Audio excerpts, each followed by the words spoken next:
আবার যারা জুমার দিন মারা যাবে তাদের কবরের আযাব মাফ করে দিবেন কে? কিন্তু নামাজ পড়েন না, এরকম লোক আছে না নাই? নামাজ নাই, রোজা নাই, প্রতিবেশীর হক মেরে খান, মানুষের জমি চুরি করেন, শুধু আছে না? তাহলে শেষ, হাই জাহান্নামে, লানত তার উপর। যারা মান গায়্যারা মানারুল আরদ, মানুষের জমি যারা নিজের ভিতরে নেয়, এদের উপর আল্লাহর হাবিব বলেছেন কন্টিনিউয়াস আল্লাহ এদেরকে লানত দিতে থাকে। পিতা মাতাকে যারা লানত দেয় তাদেরকে লানত দেন আল্লাহ। আবার যারা কোনো বেদাতিকে আশ্রয় দেয় আল্লাহ তাদেরকে লানত দেন। আবার যারা সুদ খায় তাদেরকে লানত দেন কে? আল্লাহ। এই চারটা অপরাধ থেকে আমাদেরকে হেফাজত করেন।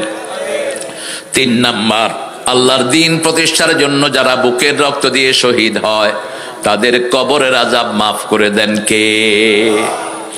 4 নাম্বার, পেটের পীড়ায় যারা মারা যায়, পেটের যন্ত্রণা, অস্বাভাবিক যন্ত্রণা, হার্টের যন্ত্রণা,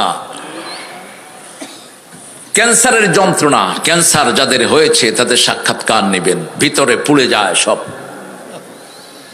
ক্যান্সার মুক্তির জন্য এশার পর শুয়ে পড়বেন। আজকের মেডিকেল সায়েন্স বলছে এশার পরে যারা শুয়ে পড়ে এদের ব্রেন থেকে একটা স্টেরয়েড রস নিঃসরিত হয়, সারা ব্রেনে এটা সাপ্লাই হয়, এটা ক্যান্সারের সমস্ত জার্মগুলোকে মেরে ফেলে। রাসূল সাল্লাল্লাহু আলাইহি ওয়াসাল্লাম আসার পরে ঘুমাতে যেতেন, ঘুমাতেন সব বাতি বন্ধ করে, ডিম লাইটও জ্বলবে না, সব বাতি বন্ধ। রুমে ঢুকলেই 3টা কাজ করতেন রাহমাতাল লিল।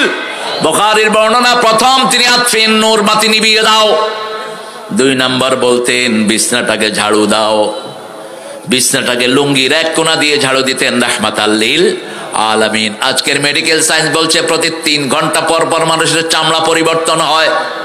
এই চামড়ার অংশগুলো বিছনায় পড়ে থাকে, এগুলো থেকে ক্যান্সার হয়, বিভিন্ন অ্যালার্জিক বিভিন্ন রোগগুলো হয়। লুঙ্গির মাথা দিয়ে ঝাড়ু দিলে এগুলো সুন্দর পরিষ্কার হয়ে যায়। অনেকে ঝাড়ু দিয়ে দেন না, ঝাড়ু দিয়ে দিলে এগুলো থেকে যায়, লুঙ্গির মাথা দিয়ে দিলে এগুলো পরিষ্কার হয়ে যায়।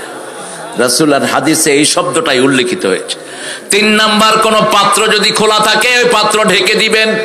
খাওয়ার পাত্র, পানীয় পাত্র, যে কোনো পাত্র হোক, পুরা ঢাকতে পারলেন না, অর্ধেক ঢাকলেন আর বললেন বিসমিল্লাহির রহমানির, তাহলে ওইখানে আর শয়তান মুখ দিতে পারবে। কোন উদলা জিনিস খাবেন না। আমাদের রোগ ছাড়ে না, দেখবেন পানির জগ সারা রাত উদলা, আপনি সকালে উঠে ওটা খাচ্ছেন, রোগ তো হবেই আপনার। ওখানে শয়তান মুখ দেয়, শয়তান ওটাকে নষ্ট করে। যে কোনো খাওয়া আপনি শয়তানের জন্য ছেড়ে দিবেন না। রাসূল বলছেন লা তাতরুকা লিশ-শায়তান, যারা বিসমিল্লাহ পড়ে এটা ঢাকে না, এটা কাদের জন্য ছেড়ে দিল? শয়তানের জন্য ছেড়ে দিল। শয়তান আমাদের বন্ধু না দুশমন? দুশমন। ইবাদত করবেন একমাত্র আল্লাহর। সূরা দুখান একটি অভূতপূর্ব সূরা, এখানে একটা দোয়া আছে, অকশিফ আন্নাল আযাব ইন্না মুমিনুন। পৃথিবীর সবাই মুমিন হতে চাইবে একটা সময়। রাসূল সাল্লাল্লাহু আলাইহি ওয়াসাল্লাম বলছেন কিয়ামতের আগে সারা আকাশ 40 দিন ধোঁয়ায় ঢেকে যাবে। কিসে ঢেকে যাবে? ধোঁয়ায় ঢেকে যাবে। ইয়ামা তাতিস সামা বিদুখানিম মুবিন, সূরা দুখানের 10 নম্বর আয়াত। এই কালে ধোঁয়ার ব্যাপারে রাসূল বলছেন মুমিনদের সামান্য একটু সর্দি হবে এই ধোঁয়ায়। আর যারা কাফের, যারা ইসলামকে পছন্দ করে না, নামাজ নাই, রোজা নাই, ইসলাম নাই, তাদের নাক দিয়ে ঢুকবে, মলদার দিয়ে বেরিয়ে যাবে, এত যন্ত্রণা হবে, চিৎকার করতে করতে তারা বলবে অকশিফ আন্নাল আযাব ইন্না মুমিনুন, আল্লাহ আমাদের এই আযাব থেকে রেহাই দেন, আমরা সবাই মুমিন হয়ে গেলাম। লা ইলাহা ইল্লাল্লাহু মুহাম্মাদুর রাসূলুল্লাহ সাল্লাল্লাহু। সব ধর্ম শেষ, ইসলামের শুধু বাংলাদেশ না, পৃথিবী। আদম আলাইহিস সালামের পরে নবীদের হাতেই সব যুগে ইসলাম বিজয়ী হয়েছে। সামনে ইসলামের চূড়ান্ত বিজয় আসছে ঈসা আলাইহিস সালামের হাতে। তিনি পৃথিবীতে এসে ইসলাম ছাড়া সবগুলো দলকে ধ্বংস করে দিবেন। একটা দল থাকবে সারা পৃথিবীতে, কি নাম? আরো জোরে বলেন। খ্রিস্টান সহ সবাই পড়বে লা ইলাহা ইল্লাল্লাহ, লা ইলাহা ইল্লাল্লাহু মুহাম্মাদুর রাসূলুল্লাহ। ঈসা আলাইহিস সালাম কি পড়বেন? মুহাম্মাদুর রাসূলুল্লাহ। তিনি কিন্তু বলবেন না ঈসা রূহুল্লাহ, কি বলবেন?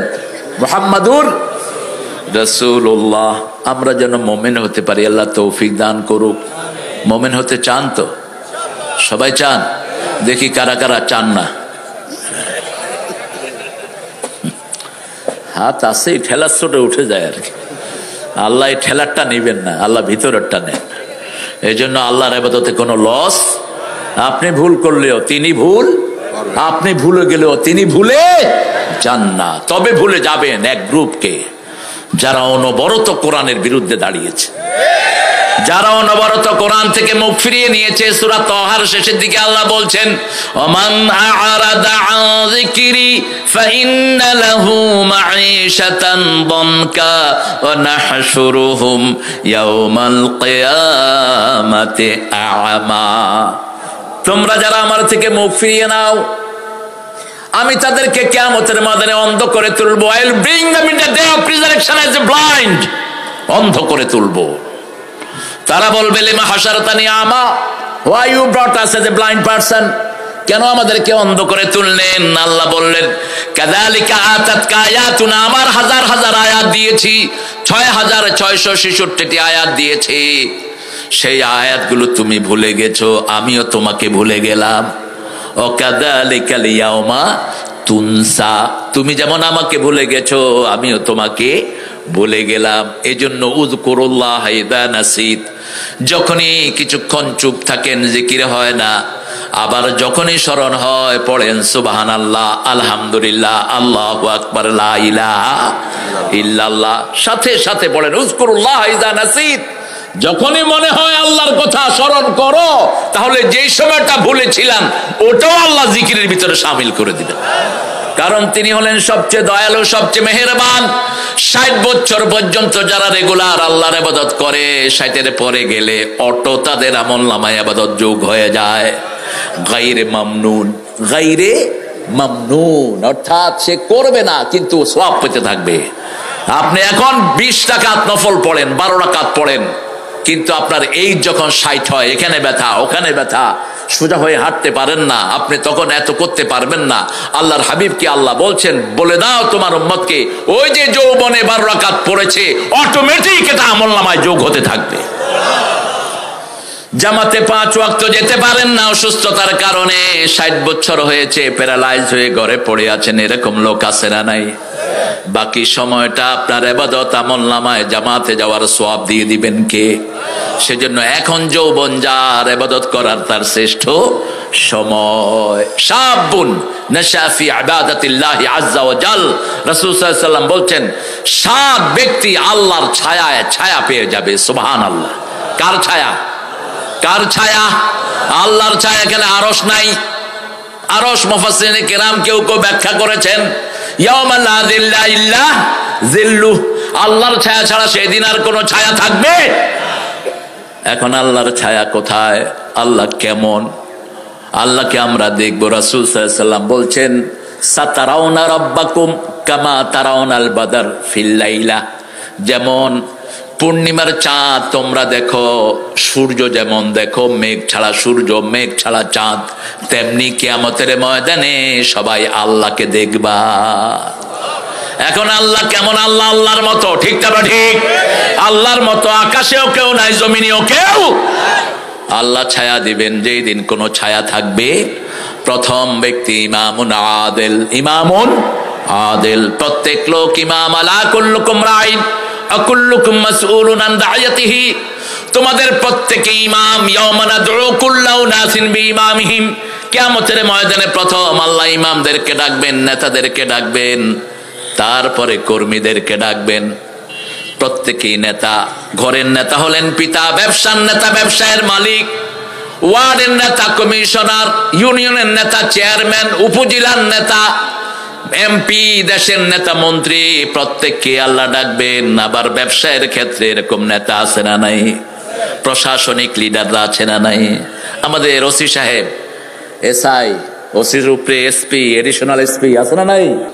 সব চেইন ডাকবেন, আল্লাহ ডাকবেন। কিভাবে দেশ চালিয়েছো বলো? সিলেবাসের ভিতরে কোরআন ঢুকান। শাহিন ভাইকে বলবো অন্তত আপনার ইউনিয়নের স্কুলগুলোতে আপনার টার্গেট নেন। আপনার ইউনিয়নের সম্পর্কে আপনাকে জিজ্ঞেস করা হবে। ইউনিয়নের মেয়েদের মাথায় আপনি নেকাব লাগিয়ে দেন। এই মেয়েরা, এর মেয়েদের গার্জিয়ানরা আপনার জন্য কিয়ামত পর্যন্ত আল্লাহর কাছে দোয়া করতে থাকবে। দোয়াটা চালু হবে, যার বন্ধ হবে না। ঠিক না বা ঠিক? ইফটিজিং বন্ধ হয়ে যাবে যদি মেয়েরা মাথায় নেকাব নেয়। কোন বখাটে ছেলে মেয়েদের স্কুলের সামনে দাঁড়াবে না। ঠিক না বা ঠিক? গাঁজার আসর গুলো ভেঙে দেন, মদের আড্ডা ভেঙে দেন। মদ অবশ্য আপনাদের ইউনিয়নে নাই। হ্যাঁ আছে। গেলন কি করছে এ মামুর বেটা। আল্লাহ আমাদেরকে হেফাজত করেন।